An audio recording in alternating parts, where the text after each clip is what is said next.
Maithili express की शानदार प्रस्तुति। प्रेम से बोलो कमलावाड़ी शिव शांति चौक वाला बाबा की। तोरा बोले बाबा के दरसान के करे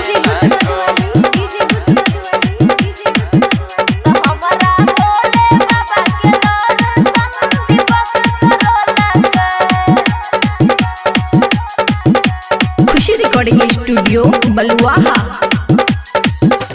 के दिला को लोटा की तोरा के दिला को बेला पातार के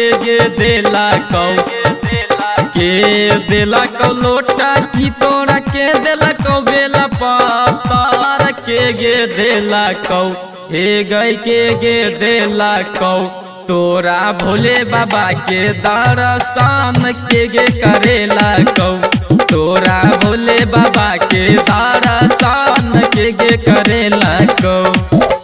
लक्ष्मी दिल कई लोटा की बिपिन बेल पातर दीपक करोला के। लक्ष्मी दिल कई लोटा की बिपिन बेल पातर दीपक करोला के। हेरे दीपक करोला के तो हमरा भोले बाबा के दर्शन दीपक करोला के तो हमरा भोले बाबा के दर्शन दीपक करोला के।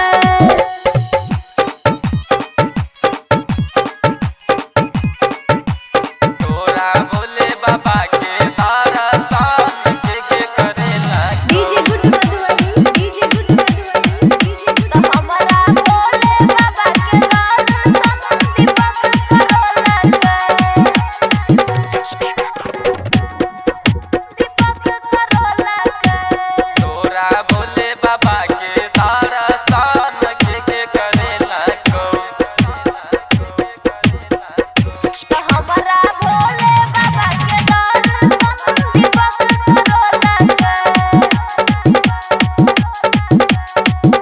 दीपक करोला के दिलक लहंगा तोरा के दिलक 2000 के दिलक के दिलक लहंगा तोरा के दिलक 2000 के दिलक हे गई के दिलक कमलावारी वाला मेला बा के घुमाला को कमलावारी वाला मेला बा के घुमाला को। लक्ष्मी दिल कई लहंगा दीपक 2000 भागवत घुमेला के। लक्ष्मी दिल कई लहंगा दीपक 2000 भागवत घुमेला के। हे रे भागवत घुमेला के तो हमारा कमला बारी के मेला बा भागवत घुमेला के तो हमारा कमला बारी के मेला बा भागवत घुमेला के। डीजे गुड मधुबनी डीजे गुड कमलावारी वाला मेला बा के घुमाला को।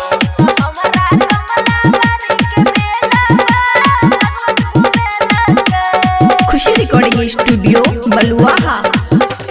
के दिलक तो कामर तोरा के दिलक सारिया के दिलक के दिलक तो कामर तोरा के दिलक सारिया के दिलक हे गई के दिलक त तोरा कुशेश्वर के मेला बा के घुमेला को त तोरा सपहा घाट के मेला बा के घुमेला को। कृष्णा दिल कई कांवर दीपक दिल कई सारिया संतोष घुमेला के। कृष्णा दिल कई कांवर दीपक दिल कई सारिया संतोष घुमेला के। हेरे संतोष घुमेला के बाबा कुशेश्वर के मेला बा संतोष घुमेला के। हमरा सपहा घाट के मेला बा दीपक घुमाला के। खुशी रिकॉर्डिंग स्टूडियो बलुआहा।